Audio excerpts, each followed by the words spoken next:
Hi అండి. అందరికీ నమస్కారం. Welcome to my channel. ఈ వీడియోలో ప్రభుత్వ పెన్షనర్స్ అందరికీ అతి ముఖ్య గమనిక అండి. తస్మాత్ జాగ్రత్త అంటూ మరి ఏంటి పూర్తి వివరాలు వీడియోలో తెలుసుకుందాము. వీడియో అయితే ఎక్కడ గాని స్కిప్ చేయకుండా ఎండ్ వరకు చూసేయండి. అప్పుడే ఇన్ఫర్మేషన్ పూర్తిగా అర్థమవుతుంది. అలాగే వీడియో చూస్తున్న ప్రతి ఒక్కరు వీడియోకి లైక్ చేయండి ఫ్రెండ్స్. ఈ వీడియోని తోటి పెన్షనర్ మిత్రులతో అయితే షేర్ చేయండి. కొత్తగా మన ఛానల్‌ని చూస్తున్నవారు ఇంకా ఎవరైనా సబ్స్క్రైబ్ చేసుకున్నట్లయితే వెంటనే మన ఛానల్‌ని సబ్స్క్రైబ్ చేసుకోండి. సో, దీని ద్వారా నేను చేసే లేటెస్ట్ వీడియోస్ అన్నీ మీ వరకు రీచ్ అవుతాయి. ఇక ఆలస్యం చేయకుండా వివరాల్లోకైతే వెళ్ళిపోదాము. ఫ్రెండ్స్ ఇక విషయానికొచ్చినట్లయితే తీపి కబుర్లో దాగున్న చేదు నిజం. పెన్షనర్లకు కొత్త ప్రమాదం. కేంద్ర ప్రభుత్వ ఉద్యోగులకు 8వ వేతన సవరణ సంఘం నియమిస్తామని ఎన్నికల ముందు ఇచ్చిన హామీలు కేంద్రం ఎట్టకేలకు నిలబెట్టుకుంది. బీహార్ ఎన్నికల ముందు ఈ సంఘాన్ని నియమించి దాని విధి విధానాలను కూడా ఖరారు చేసింది. మీడియా దీనిని కేంద్ర ప్రభుత్వ ఉద్యోగులకు తీపి కబురుగా అభివర్ణిస్తున్నప్పటికీ నిజానికి పెన్షన్‌లకు సంబంధించి ఇది చేదు వార్తే. ఎందుకో వివరంగా తెలుసుకుందాము. ప్రమాదకరమైన మూడో అంశం. కేంద్రం ఖరారు చేసిన విధి విధానాలను అనుసరించే 8వ వేతన సవరణ సంఘం నివేదిక తయారైంది. ఈ విధానాల్లో మూడో అంశం అత్యంత ప్రమాదకరమైనది. దీని ప్రకారం నాన్ కాంట్రిబ్యూటరీ అంటే ఉద్యోగి విరాళం లేని అనగా ఒక ఉద్యోగి జీతంలో కొంత భాగం కట్టు కాని అన్‌ఫండెడ్ పెన్షన్ నిధులు సమకూర్చబడని పథకాలకు అయ్యే వ్యయాన్ని లెక్కగట్టి దానికి అనుగుణంగా సిఫార్సులు చేయాల్సి ఉంటుంది.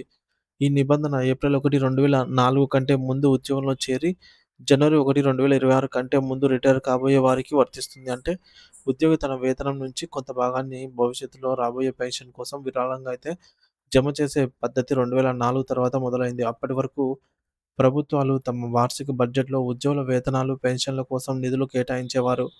పెన్షనర్ల బాధ్యత నుంచి తప్పుకుంటున్న ప్రభుత్వాలు మీ వేతనంలో మీరు కొంత ఇవ్వండి. ప్రభుత్వం కొంత ఇస్తుంది. దాన్ని షేర్ మార్కెట్‌లో పెట్టి లాభాలొస్తే దాంతో మీకు పెన్షన్ ఇస్తామనే అమానుష వైఖరితో పెన్షన్ ఇచ్చే బాధ్యత నుంచి తప్పుకునే ప్రక్రియకు 2004లో వాజ్పేయి ప్రభుత్వం బీజం వేసింది. ఆ పద్ధతినే ఆ తర్వాత వచ్చిన జగన్ ఆహ్, వన్ మన్మోహన్ సింగ్ ప్రభుత్వం కూడా కొనసాగించింది. మన రాష్ట్రంలో రాజశేఖర్ రెడ్డి మొదలుకొని ఈనాడు రేవంత్ రెడ్డి వరకు కూడా ఇదే బాటలో నడుస్తున్నారు. ఇప్పుడు మోదీ ప్రభుత్వం ఇంకాస్త ముందుకెళ్ళి 2025 మార్చి 25న పెన్షనర్ ఫైనాన్స్ బిల్లులకు అనుగుణంగా పార్లమెంట్‌లో ఒక చట్టాన్ని ఆమోదించం చేసుకుంది. ఆ చట్టంలో జనవరి 1, 2026 కంటే ముందు రిటైర్ అయ్యే పెన్షనర్లు, ఆ తర్వాత రిటైర్ కాబోయే పెన్షనర్లు అనే విభజన రేఖ గీసింది. 8వ వేతన సవరణ సంఘం సిఫార్సులు ఆ తర్వాత రిటైర్ కాబోయే పెన్షనర్లకు మాత్రమే వర్తించేట్టు నిర్దేశించింది. అలా అంతకుముందు రిటైర్ అయిన పెన్షనర్లకు మొండి చేయి చూపే అధికారాన్ని తన చేతుల్లో ఉంచుకుంది ప్రభుత్వం. 8వ వేతన సంఘానికి కేంద్ర ప్రభుత్వం ఇచ్చిన మార్గదర్శకాల్లో ఈ మూడో అంశం కూడా దీన్ని సూచిస్తుంది. దీని ఫలితంగా ధరలు ఎంత పెరిగినా, జీవన ప్రమాణాలు ఎంత ఎత్తుకు చేరుకున్నా, వృద్ధాప్యంలో అనారోగ్య సమస్యలకు ఆసుపత్రి ఖర్చుల భారం ఎంత మోయలేనిదైనా సరే పెన్షనర్ల పెన్షన్ నగదు బోటాబోటి వచ్చే నెల భత్యంతో జీవితం గడపవలసిందే. సో, గత మార్గదర్శకాలను తొలగించి కొత్త ప్రమాదాన్ని తెచ్చిన మోదీ ప్రభుత్వం. ఇంతకుముందు వేతన సవరణ సంఘాలకు ఇచ్చే మార్గదర్శకాల్లో ఏడాది ముందే ప్రపంచంలో ఇతర దేశాల్లో అమల్లో ఉన్నటువంటి పెన్షన్ పథకాల్లో ఉత్తమ విధానాలను పరిశీలించి వాటిని మన దేశంలో ప్రవేశపెట్టే విధంగా ఆలోచించండి అనే సూచన ఉండేది. ఇది సంక్షేమ రాజ్యం అన్న స్పృహను వ్యతిరేకింపజేసేది. ఇప్పుడు ఆ మార్గాన్ని కానీ తొలగించి ఈ కొత్తగా చేర్చిన మూడో అంశాన్ని చేర్చింది మోదీ ప్రభుత్వం. రాష్ట్ర ప్రభుత్వం పెన్షనర్లకు ప్రమాదమే. ఇదంతా కేంద్ర ప్రభుత్వంలో పనిచేసే పదవీ విరమణ పొందిన పెన్షనర్లకు సంబంధించిన విషయమేనని రాష్ట్ర ప్రభుత్వ పెన్షనర్లు సురక్షితమని అనుకోవడానికి వీల్లేదు. 8దో వేతన సవరణ సంఘానికి ఇచ్చిన మార్గదర్శకాల్లో 4వ అంశంలో వారు ఇవ్వబోయే సిఫార్సుల ప్రభావం రాష్ట్ర ప్రభుత్వాల ఆర్థిక స్థితిగతులపైన ఏ విధంగా ఉంటుందో కూడా పరిశీలించమని పేర్కొన్నారు.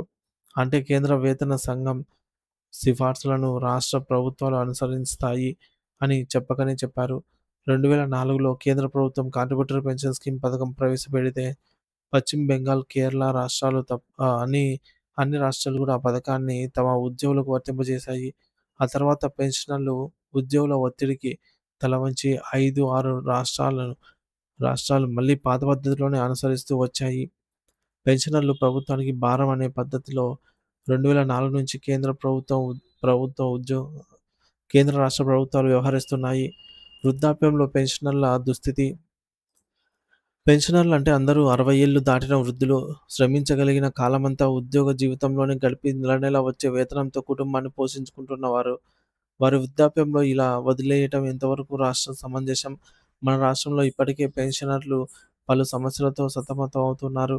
పదవీ విరమణ పొందాక ప్రభుత్వం నుంచి రావాల్సిన ఉద్యోగంలో ఉండగా తాము దాచుకున్న డబ్బులే రావటం లేదు. ఇకపోతే కరువు భత్యం వాయిదాల రూపంలో పేరుకుపోతూ ఉన్నాయి. పెన్షన్ సవరణ లేదు. ఆరోగ్య పథకం అమలు లేదు. మూలిగే నక్కపైన తాటికాయ పడ్డ చందంగా ఇప్పుడు వారిపై ఎనిమిదో వేతన సంఘం సిఫార్సుల సంఘాన్ని కేంద్ర ప్రభుత్వం అయితే జారీ చేసింది. సో, మార్గదర్శకాల రూపంలో మరో ప్రమాదం అయితే ఎదురైందనే చెప్పాలి. ఏం చేయాలి? ఉద్యమ స్ఫూర్తితో పోరాడాలా? ఈ ప్రమాదాన్ని ఎదుర్కోవాలంటే ఉద్యోగులు, పెన్షనర్లు సమిష్టిగా కేంద్ర ప్రభుత్వాలపైన ఒత్తిడి తీసుకురావాలి. సో, ఉద్యమ స్ఫూర్తితో తీవ్రమైన ఒత్తిడి తీసుకురావాలని అయితే పెన్షనర్లు సంఘాలు నాయకులు అభిప్రాయపడుతూ ఉన్నారు. మరి ఈ విధంగా ఉన్న 3 అంశాలను తొలగించి ఉద్యోగులకు, పెన్షనర్లకు న్యాయం చేయాలని పెన్షన్ సంఘాల నాయకులు తెలియజేస్తూ ఉన్నారు. ఈ పోరాటంలో అందరూ ఏకం కావాల్సిన అవసరం ఎంతైనా ఉంది.